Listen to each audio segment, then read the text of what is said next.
ay ginnaaw loolu dafa bind nag ab bataaxal bu yaa di fàttali moom li ko tax di xeex te mu jàpp ni da koy wéyal sàkku nag ñëpp ñu wuyu si ko ba ci sax waa Y'en a marre mu wax ni mu ngi informer opinion publique nationale et internationale que combat bi muy xeex jëm na ci défense de l'état de droit, protection des fondements de l'état, sauvegarde lépp luy intérêt supérieur de la nation, ni préservation lii di institution de la République, ñu respecter ak lii di légitimité fonction présidentielle, mu waxit ci intégrité territoriale du Sénégal, wax ci sacralité fonction présidentielle ak séparation des pouvoirs. Jàpp na ni yii kenn du ko négocier te moom day xeex ci lu koy saxal ci réew mi. Ci biir bataaxal bi sax dem na bay wax ci li nga xamante ne moo aju ci MFDC, la mu gis ci ñoom ak taxawaay bi nga xamante ni moom la réew mi war a am ba fexe dara du séparer wala boog du salfaañe suñu bon vouloir de vie commune, défendre li nga xamante ni mooy unité nationale ak souveraineté sunu réew. Mu jàpp ni combat bi mu mené contre injustice également ci forme bu mu mënti doon loolu jaral na ko sacrifice bu ne ngir réew mi taxaw wéy ci doxam. Mu waxit ni lorsqu'un premier ministre s'empresse de gouverner à la place du président en contradiction avec l'ordre établi, il est du devoir de tout citoyen de défendre la République. Moom loolu la jàpp muy kàddu yoo xamante ni mu ngi cay junju le premier ministre Ousmane Sonko waxit ni ci li muy xeex nii wax naa ko léegi muy sàkku ci képp koo xamante ni gis nga sa bopp mu wiisi ko, rawatina ñi muy woowee les vrais patriotes, ngir ñu jàppale ko ci xeex boobu. Moom Bougar Diouf moo fësal lii laata moo wuy ji ëllëg. mu mel ni laaj yi samp mooy ginnaaw woote bi ndax du dund le même sort que ñi jotoon a wóolu te ki ci mujj noonu Doudou Coulibaly Pa Moussa. waaw Pape Ousmane man li ma bëgg interpeller le ministre de la justice, l'administration de la justice, ñu bañ a tomber ci benn piège, parce que j'ai l'impression que ñenn ñi dañuy utiliser justice pour leur business. Quand je parle de business, peut-être l'aspect pécunier, mais aussi des gains politiques. ñoom ñoo la gën a xam ne li ñuy teg ci pénc bi du waxtaan bu ñu wodd. Quand quelqu'un di wax premier ministre président naan ay samba booy ay seytaane ay wax yoo xamante ne sa waay wax dëgg yàlla xale bi gën a ndaw du taxaw di wax yooyu. Li ma lay wax nii ay mag yu béjjaaw ñoo koy def ci pénc bi, wax yu ñàkk worma ñàkk teggin. di nga xam ne ñi am na leneen luñ bëgg ci ginnaaw lu dul justice quoi. Peut-être que ñenn ñi tu sens que effectivement dañoo bëgg ñu jàpp leen. Dans un passé récent peut-être ñaar ñetti nit wala sa waa ko ñoo la xam, mais là ngay wote quoi que les forces vives xaw ma lan les vrais patriotes nañ ñëw wuy si ma. ngay gis ñoo xamante ne mais naka la nit mënee naan xanaa léegi tooñ naa la nag, xanaa léegi tooñ naa la quoi. C'est-à-dire yaa ngi wut tooñ bu nekk ba wax loo xamante ne yow leer na la ëpp na nga ne xanaa yow léegi tooñ naa la nag ñëwal jàpp ma. Qu'est-ce qui se passe? Qu'est-ce qui se passe à Rebeuss, Pape Ousmane? Qu'est-ce qui fait courir les gens? Pourquoi ju bëgg projecteurs yi teg leen kii lañ convoqué kii lañ woo devant cybercriminalité def déclaration parfois bain de foule nangam. Macky Sall tooñ nañu de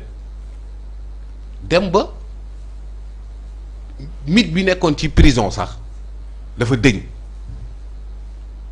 ba tax na ñenn ñi dañ koo jàppee moom prison benn facteur d'ascension sociale ou politique.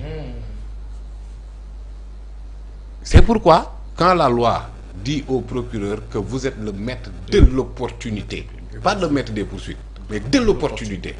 parfois est-ce que c'est opportun de poursuivre certains? jàpp naa ne y a anguille sous roche. nan la ñuy def dañ leen di bàyyi ñuy wax. Koutal a ngi fii Kédougou ngi fii ben voilà quoi.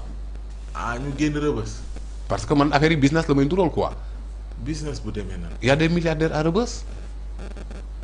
ñooñu liñ bëgg a dajal. L'affaire me pose problème quoi naka la nit di Pape Ousmane responsable que tu es 2 femmes une famille des charges coûte que coûte nee nga nañ la privé de liberté parce que lii c'est flagrant ci infraction maanaam bu waxuma institution li ñuy teg ci ndodd institution yi warut nga koy teg ci boppu Aliou Sow bi donte amul karaw donc y a problème un sérieux problème boo xamante ne nañu xool est-ce que soit les peines d'emprisonnement les procédures de flagrant délit comme d'enquête préliminaire est-ce que sont assez dissuasifs pour freiner lii nii nga xamante ne mi ngi dem parce que nag Pape Ousmane quand même j'ai suivi une émission hier j'étais scandalisé âge ki koy def ak wax yu ñàkk teggin yi mu koy defee te xam nga ne kat ces invectives et ces insultes là c'est le métier le plus facile ça ne nécessite ni étude ni apprentissage ku neex mën na jóg tifaar ku mu neex lu la neex te ñaar dërëm du ci génn ay xale nag ñoo doon jaayi réew ñu leen di dëfal waaye nag buñ demee ba réew mi ay mag yu réew bëgg koo dëkkee sa waay est-ce que mbir mi foofee lañ ko war a lijjante wala noonu lañ ko lijjante parce que nag en fait bu dee loolu la rek des moyens politiques de lutter contre da ngay xam ne ku ci nekk am na ko déséquilibre même de la terreur mais quand même wax dëgg yàlla pour man les choses deviennent inquiétantes soit parce que dañ lay tegal benn procédure de flagrant délit après nga ñëw ñu ne la way demal wala 5 jours 6 jours après boo génnee tu gagnes en popularité parce que nee naa la ñu ci bëri kenn xamu leen woon alors de surcroît ñu ni yow membre coalition Diomaye nga président. donc de la mouvance présidentielle loolu la donc kon amul xaaj ak seen mbir mi bu ko waa Pastef defee bu ko waa Diomaye président defee est-ce qu'il est il se réclame de la n'est-ce pas il n'a pas présenté de démission Bougane il se réclame de la coalition dañ ko génnee ci groupe bi de. waaw mais malgré que génne nañ ko ci groupe bi nee na fa la bokk ba tey kon it ceux qui crient au scandale pour dire que ni justice sélective boo bokkee Pastef da ngay dugg Azoura Kayre boo bokkee ci coalition ba dañ lay convoqué Bougane boo nekkee société civile wala dans l'opposition c'est la même chose le même traitement mais il faut que ñu réfléchir ci traitement boobu noonu alors oui offense au chef de l'État tout le monde sait que mooy loolu mais ñii dañuy dépasser loolu di diffuser constamment de fausses nouvelles di porter atteinte gravement à la crédibilité de nos institutions nekk chaque jour ci jeter le discrédit sur l'institution notamment judiciaire léegi nag ñu ne dépassé nañ frontières yi même un état souverain comme la Turquie nga traiter son président de 3 points de suspension vous vous rendez compte de cette gravité de cette irresponsabilité ba pare di fëgg dënn naan ko tooñ naa la léegi kaay jàpp ma léegi tooñ naa la boobu kaay jàpp ma buñ ne la kaay wuyu rek maladie bu nekk bëgg a génn Bougane bi muy wax loolu dafa woon Y'en a marre bi muy wax ay waxam yooyu noonu yow woote woo ba ngay wax yow ba ngay def say jëf laajoo kenn avis waaye ñu woo la looy laaj te doo dem wuy ji rek soit nag la politique pénale en la matière dafa war a changer parce que pour man gisaguma l'effectivité de la tolérance zéro gisaguma ko des na quoi bu doon loo xamante ne nii xëy na ay tout tànk ñoo koy wax bu doon loo xamante ne des novices en politique et il y avait mënoon na am ay circonstances atténuantes yooyu mën a tegal ñenn ñi quoi. D'accord. Mais là pendant des heures sur un plateau de télévision xaste saaga wax bu bon wax bu ñaaw képp la nga mën a jël en termes de déduction ci sa plateau mais wax dëgg yàlla dafay yell nag dafay yell ñu jël certaines mesures de restriction ci ñenn yi moment dama koy wax ñu bëri du ñuy d'accord ak man et je comprends ku nekk ak sa avis mais pour man lii nii ce n'est pas ça la démocratie lii c'est l'anarchie et que bu may gis ñenn ñi woy chanter les louanges de la démocratie parce que moom moo maye lii bu dee démocratie mooy lii nii ñu fi nekkee ci réew mi kon démocratie baaxul lu ñu war a xoolal la. D'accord. Et que ce n'est pas seulement ce même système moom moo exister partout. toujours. Donc ce n'est pas un principe de législation universelle bañ koo war a mën a imposer mais allez-y dans les pays d'Asie du Sud-Est qui avancent à grands pas vers le développement amul lii. Vas-y dans les pays arabes qui avancent à très grands pas vers le développement amul lii.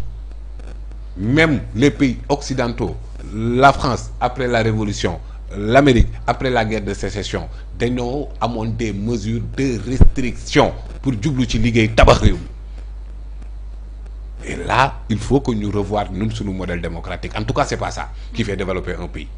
D'accord. lu waaye xalaat ci lu bon lu ñaaw wax ko Pape Ousmane mën na wax xalaatam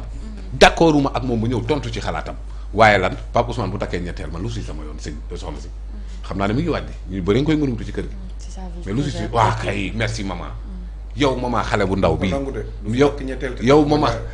yow maman xale bu ndaw bi tu m'as dit que c'est sa vie privée am na ñoo xamante ne mat nañ maman papa ñoom ñooy taxaw bëgg a jël loolu noonu def ko des débats publics ci réew mi ñu war ko fee baax non vraiment il faut vraiment que ñu jël des mesures de restriction contre ça parce que ça peut pas durer lii mënul wëy. D'accord. Il faut que vous les journalistes bon les réseaux sociaux c'est une autre paire de manches mais ngeen imposer li Kéba Mbaye di wax l'éthique au centre de vos préoccupations